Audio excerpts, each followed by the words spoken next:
አንተ ራስ በጣም እድለኛ ነህ። አዎ በጣም እድለኛ ነህ። ምሳሌን እንደ መጀመሪያ ልጅ ነው ማለት ታውቂያለሽ። በሰው ልጅማ እንደዚህ አትኩራሩ። እሱንማ አልዘነጋሁትም እኮ ድንብሽብሽ ያለች ቆንጆዬ ልጅ መውለዴማ አይቀርም። አንድ ልጅ ብቻ ነው እንደ ወለድ የምትፈልግ?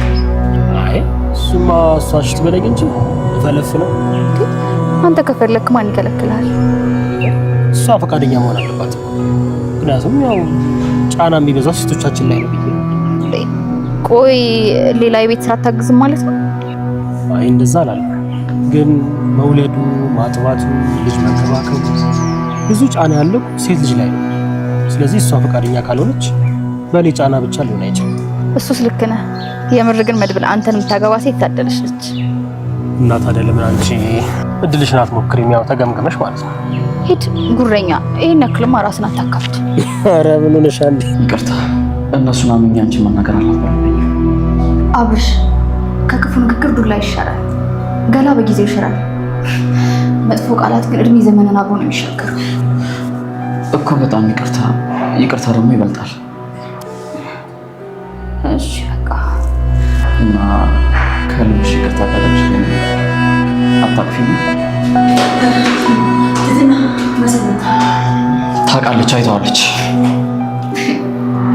አይ በጣም ስለከፋሽ ቀረ ካለሽ ብዬ ነው። ካላየሽ ስላሰብሽልኝ አመሰግናለሁ። እውይ የኔ ውድ ገሉ መቼም ይቺን ጠጅ አይተካለህ። እውነትም ለውጣለህ ማለት ነው። ዛሬ ይቺን ጠጅ ፏ አድርግና የትህትናን አባት ስልክ ትሰጠኛለህ። እንዴ ጠጅ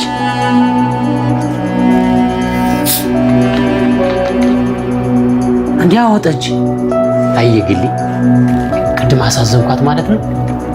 እንዴ ይሄን ያህል ለኔ ተጨንቃ ይሄን ጠጅ ይዛልኝ መጣች።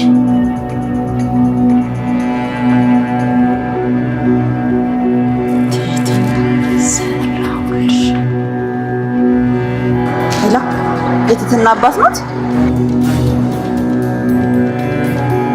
ትዝታ አሁንም የትህትናን ሚስጥር ለቤተሰቦቿ መናገር እሷ አረብ ሀገር አይደለችም እዚሁ አዲስ አበባ ነው ያለችው የሚለውን ነገር ለአባቷ ተናግራ ቤተሰቦቿ በእሷ እንዲያዝኑና ትህትናም በዛ ነገር ተበሳጭታ ከዛ ቤት እንድትሄድ የሚለውን ነገር አሁንም አጠናክራ ቀጥላበታለች ማለት ነው። ግን ደግሞ አንድ ያላወቀችው ነገር እዚህ ጋር ትህትና ስለተፈጠረው ነገር ሁሉንም ነገር ያኔ እንዴት አረብ ሀገር ሳትሄድ እንደቀረችና ያኔ እሷን አግቶ ገንዘብ ሲቀበሉ የነበረውን ነገር ሁሉ ለቤተሰቦቿ ለእናትና ለአባቷ ብትናገር እነሱ እሷን እንደሚረዷት ግልጽ ነው። ግን ደግሞ ትዝታ እንደምትፈልገው ትህትና ከዛ ቤት ትወጣለች ብለን አንጠብቅም ማለት ነው።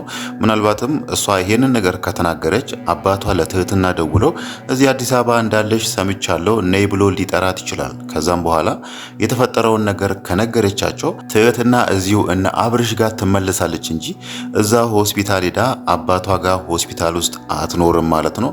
ምናልባትም አይታወቅም፣ በነፃነት ሄዳ አባቷ ልትጠይቅም ትችላለች ማለት ነው። ትዝታ ይሄንን ነገር እንዴት እንዳሰበች ባይታወቅም እሷ የትህትና ቤተሰቦች እሷ ምን እያደረገች እንደሆነ ወይ ደግሞ አረብ ሀገር ሳትሄድ እዚሁ አዲስ አበባ ሆና ቤተሰቦቿ ላይ እየተጫወተች መሆኑን እናትና አባቷ ከሰሙ ያዝኑባታል። እናም እሷን ይጠራታል ወይ ደግሞ ከዚህ ቤት እንድትወጣ ያደርጓታል የሚለውን ነገር አስባ ይሁን ባይታወቅም አሁን ላይ የእሷ ትልቁ ፍላጎት ይሄንን ነገርም እያደረገች ያለችው ትህትና ከዛ ቤት እንድትወጣላት ነውና በዚህ መንገድ ደግሞ የሚሆን ነገር አይደለም ማለት ነው። የሷ ትልቁ ስጋት ትህትና አብርሽን ትወስድብኛለች፣ ትቀማኛለች የሚለው ነገር ስለሚያሳስባት በሷ በትልቁ ሚስጥሯ ነው እሷን እያስፈራረች ያለችው። አንቺ አረብ ሀገር ሳትሆኚ እዚህ እንዳለሽ ለቤተሰቦችሽ ደውዬ እናገራለሁ በሚል ማለት ነው። ግን ደግሞ ይሄ ነገር በጭራሽ የሚሆን ነገር አይደለም። እሷ ትህትና ላይ የጨከነችውን ያህል እናትና አባቷ በሷ ሊጨክኑ አይችሉም። ያኔ ዝና እንዴት አድርጎ እሷን ሲያሰቃይ እንደነበረና ትህትናም ለምን ይሄንን ነገር ደብቃ እንዳቆየችው ለቤተሰቦቿ አስባ ቤተሰቦቿ እንዳይጎዱ ያለውን ነገር እንዳለ ሁሉንም ብትናገር እንደውም እሷን ተረድቶ ከሷ ጎን ይሆናሉ እንጂ ትዝታ እዛ ጋር እንደጠበቀችው እሷ ላይ መጨከን ወይ ደግሞ እሷና አብርሽ ጋር እንዳትኖር እዛ ወደ ሀገር ከነሱ ጋር እንድትሄድ የሚለውን ነገር ላያደርጉ ይችላሉ ማለት ነው። ግን ደግሞ አሁን ላይ ምናልባት ትዝታ እያደረገች ያለችው ነገር ትህትናን ሳይሆን እሷን እራሱ ከዛ ቤት ሊያስወጣት ይችላል ማለት ነው። ለምን ከተባለ አብርሽ ይሄንን ነገር ከሰማ ትዝታ አሁን ላይ እያደረገች ያለውን ነገር ካወቀ ከደረሰበት በቀጥታ ለዮናስ ለጓደኛው ለቤቱ ባለቤት ደውሎ ትዝታ እያደረገች ያለችውን ነገር ከተናገሩ ከተወያዩበት ምናልባትም ሁለቱም ተስማምቶ ትዝታ ከዛ ቤት እንድትወጣ ሊያደርጉ ይችላሉ ማለት ነው።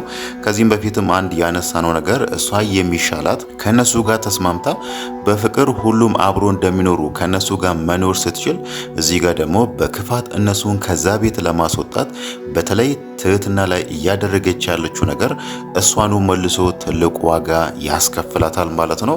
በእርግጥ እዚህ ጋር ትልቁ ጥፋት የመሳይ ነው እንጂ የትዝታ አይደለም ማለት ነው። መሳይ ይሄንን ነገር ባይናገር ኖሮ ትህትና ለምን እዚህ እንደኖረችና ቤተሰቦቿ ያሉበትን ሁኔታ አባቷ ሆስፒታል ነው ያለው፣ እሷ ደግሞ አረብ ሀገር ነው ያለሁት ብላ ቤተሰቦቿን ዋሽታለች የሚለውን ነገር ሁሉንም ሚስጥር ለትዝታ ባይናገር ኖሮ ትዝታ ዛሬ ላይ ይሄንን ነገር ባላደረገች ማለት ነው። እዚህ ጋር ትልቁ ጥፋተኛ ነው የምንለው ሰው መሳይ ነው ማለት ነው። መሳይ ያው ገንዘብ ምን ያህል እንደሚወደኛም አይተናል። ይሄንን ሚስጥር ለትዝታ ከተናገርኩኝ ትዝታ ገንዘብ ትከፍለኛለች በሚል ነበር የትህትናን ትልቁን የህይወቷን ሚስጥር አሳልፎ ለሷ እየሰጠው ማለት ነው። ግን ደግሞ ምናልባትም አይታወቅም እዚህ ጋር መሳይ የቤተሰቦቹን ሚስጥር ይሆናል አሳልፎ ለትዝታ የሰጠውና እህቱም ልትሆን ትችላለች ትህትና በትዝታ በኩል እንድትሰቃይ የፈረደባት ማለት ነው። ለምን ከተባለ እስካሁን ድረስ የሱ ወንድምነት አልተረጋገጠም። ትህትናም ስራ እየሰራች ያለችው መሳይ እዛ ጋር የጠየቃትን ገንዘብ ለሱ ለመክፈል ነው። እሱ ስለ ራሱ ያለውን ነገር ሚስጥሩን እንዳለ ለሷ ለመንገር መጀመሪያ ገንዘብ ክፈይን ስላላት ያንን ገንዘብ ደግሞ አሁን ላይ ለሱ ልትከፍል የላትምና ስራ እየሰራች ለሱ ገንዘብ እየከፈለችው እሱ እንዴት እዚህ እንደመጣ ቤተሰቦቹ የት እንደሆኑ የት አካባቢ እንደተወለደ ያለውን ነገር ሁሉንም ነገር ከዛ ተረድታ ከዛም በኋላ ወንድሜ ነው አይደለም የሚለውን ነገር ለመወሰንም ሊሆን ይችላል ማለት ነው። በእርግጥ ባለፈው አንድ ያነሳችው ነገር ነበረ የዲኤንኤ ምርመራ ባደርግ ብላ ነበር። ግን ደግሞ የዲኤንኤ ምርመራ እንዲሁ በቀላሉ የሚደረግ ነገር አይደለም፣ ትልቅ ገንዘብ የሚጠይቅ ነውና እሷም ለዛ ይመስላል አሁን ላይ ስራ እየሰራች ገንዘብ ለማጠራቀም እየወሰነችው ማለት ነው።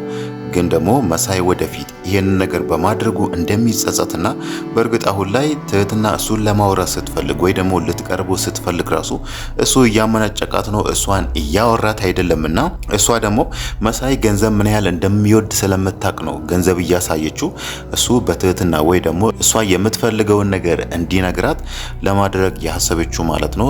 ይሄ ነገር ይሳካላታል ወይስ አይሳካላትም የሚለው ነገር ባይታወቅም ዛሬ ላይ ራሱ ስታወራ የነበረው እዛ ስራ ቦታ ያለው ሰውዬ እሷን እያስቸገራት እንደሆነና ሌላ ቦታ ስራ እንድትገባ ነው አብርሽም መድብልም እየነገሯት የነበረው ማለት ነው። ግን ደግሞ እሷ አሁን ላይ ማስቀደም አለባት ብለን የምናስበው ይሄንን ነገር ለአብርሽ ከመናገርም በላይ ለመድብል ብትናገር መድብል የሆነ መፍትሄ ያበጅላት ነበር ማለት ነው። ሌላው ነገር ደግሞ የምናነሳው ስለ የግሌ ነው። የግሌ ባለፈው ተንከሲስና ጽጌ ላይ ያደረገችውን ነገር አይተናል። ለሁለት ደብድበውኛል በሚል የሆነ መድኃኒት ሰጣ እነሱ ላይ ሌላ ህመም ለቃባቸው ነበርና ያንን ነገር ያደረገችው ደበደቡኝ ተንከሲስም ነከሰኝ ብላ ነበር። በዛ ውስጥ ደግሞ የግሌ አንድ አሁን ላይ እየተጠራጠረች ያለችው ነገር አለ። ጽጌ እውነት አርግዛለች ወይስ አላረገዘችም የሚለውን ነገር በተለይ ሰሞኑን የነበረው የጽንሷ እድገትና ዛሬ ላይ ደግሞ መልሶ መቀነሱ ጽንስሽ ወደ ውስጥ ነው እንደሚያድጉ በሚለው የግሌ እንድትጠራጠርና ምናልባት ጽጌ እውነት አላረገዘችም የሚለውን ነገር እያነሳች ነው ማለት ነው። ምናልባትም አይታወቅም የግሌ እዛ ጋር እንዳነሳች ጽጌ እውነት አርግዛ ሳይሆን ወደ ቤቷ ስትሄድ ጨርቅ ውስጧ እየወተፈች እርጉዝ እየመሰለች ልትመጣም ትችላለች ማለት ነው። በዛ መንገድ ተንከሲስን አግብታ ምናልባትም አይታወቅም ኑሮም ከብዷት ሊሆን ይችላል ከሱ ጋር አንድ ላይ ሆና ኑሮንም ለመኖር አስባ ሊሆን ይችላል ማለት ነው። ግን ከአሁኑ የግሌ ይሄንን ነገር መጠራጠር ጀምራለችና መጨረሻውን እስከምታይ ደግሞ እንደማታቆም ነበር ስትናገር የነበረው ማለት ነው። ሌላው ነገር ደግሞ እዛ ጋር ተንከሲስና ጽጌ ላይ ያደረገችውን ነገር አይተናል። እነሱ የሚበሉት ምግብ ውስጥ መድኃኒት ጨምራ ያደረገቻቸውን ነገር አይተናልና ቀጣይ ደግሞ ለዛ ጉዳት ሰለባ ይሆናል ብለን የምናስበው ትዝታ ነች ማለት ነው።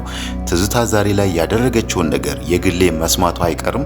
እንዴት ትሰማለች ብለን ስናነሳ ደግሞ ገልሞ አሁን ላይ ሰክሯል ተኝቷልና ጠዋት ሲነሳ ሄዶ የግሌን ማመስገኑ አይቀርም። ማታኮ እንደዚህ አስቀምጠሽልኝ እንዲጠጣው በጣም አመሰግንሻለሁ የሚለውን ነገር መናገሩ አይቀርምና የግሌ ደግሞ ይሄንን ነገር በጭራሽ አላስቀመጠችም። ማን ይሄንን ነገር ሊያደርግ እንደሚችል ደግሞ ተመራምራ ትደርስበታለች ማለት ነው። ያ ማለት ትዝታ ይሄንን ነገር እንዳደረገች የግሌ ደረሰችበት ማለት በቀጥታ ልታደርግ የምትችለው ትዝታንም በፍቅር ይዛ እዛ ጋር ለነተንከሲስ የሰጠችውን መድኃኒት ለሷም ትሰጣለች ማለት ነው። ያ ማለት ቀጣይ ላይ ሽንት ቤት የምትሯሯጠው ትዝታ ትሆናለች ማለት ነው። የግሌ እዚህ ጋር ገልሞን ከሱሱ ለማስወጣት ምን ያህል እየለፋች እንደሆነ አይተናል። ትዝታ ይሄኛው ልፋቷ ላይ ነው ውሃ የቸለሰችበት ማለት ነው። ያ ማለት ገልሞ አሁንም ወደ ሱሱ እንዲመለስ ለማድረግ እየሞከረች ነው ማለት ነው። ይሄ ነገር ደግሞ የግሌን ምን ያህል እንደሚያስቀይማት ወይ ደግሞ ምን ያህል እሷን እንደሚያበሳጫት መገመት አያዳግትም ማለት ነው። ምናልባትም አይታወቅም ከዚህም በኋላ ገልሞ ለብዙ ቀናት ሲለፋበት የነበረው ከሱስ ማገገም የሚለው ልፋቱ እንደ አዲስ ሱሱ አገርሽቶበት ድጋሜ ወጥቼ ካልጠጣው ማለቱ የማይቀር ነገር ነው ማለት ነው። ግን ደግሞ በዚሁ ቢቀጥል ኖሮ እዛ ጋር ትዝታ ያንን ጠጅ የሱ ክፍል ውስጥ ባታስቀምጥለት ኖሮ ገልሞ አሁን ላይ ጥሩ መሻሻል እያሳየ ነው ማለት ነው። ባለፈውም ስራ ወጥቶ ሳይጠጣን የመጣው እናም ደግሞ አሁን ላይ ለአንድ ወር ሙሉ ከቤት አትውጣ የተባለውን ነገር በአግባቡ እየተወጣ ነው። በዚህ መሃል ነው ትዝታ አሁን ላይ ለገልሞ ጠጁን ሰጥታ የሁሉንም ሰው ልፋት መና ያደረገችው ማለት ነው። አብርሽ ይሄንን ነገርም ቢሰማም እናም ደግሞ እሷ አዛጋ ገልሞን ይሄንን ነገር አድርጋ ከስልኩ ውስጥ የትህትናን አባት ስልክ ወስዳ ስለ ትህትና ለቤተሰቦቿ ተናገረች። እንደዚህ ያደረገች የሚለውን ነገር ከሰማ በቀጥታ ትዝታ ከዛ ቤት ትባረራለች፣ ትወጣለች ብለን እንጠብቃለን ማለት ነው።